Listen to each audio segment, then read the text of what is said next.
So these are potential questions that you could be asked on a GCSE paper regarding a factorisation.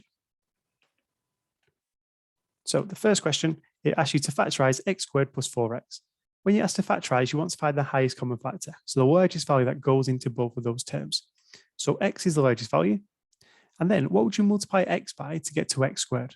Well, we know that x squared means x times x, so that's what we need to times by. And then to get from x to 4x, we multiply by 4. We have to check that x times x, that does give you x squared. X times 4 does give you positive 4x. For the next one, again, we look for the highest common factor. So the largest value that goes into both 6x and negative 15 is 3. To get from 3 to 6x, we times by 2x.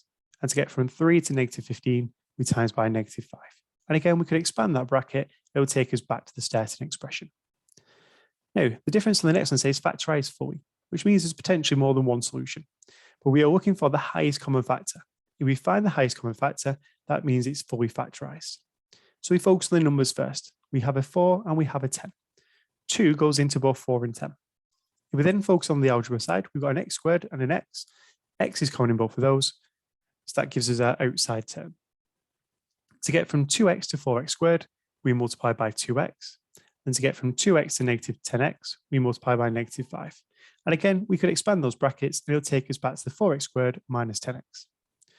And the fourth one's slightly different because this time we have a quadratic expression, which means that we're looking for two numbers that would multiply to give 8 and would add to give 6.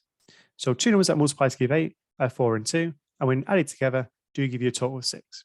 So in our brackets, we have x plus 4 and we have x plus 2.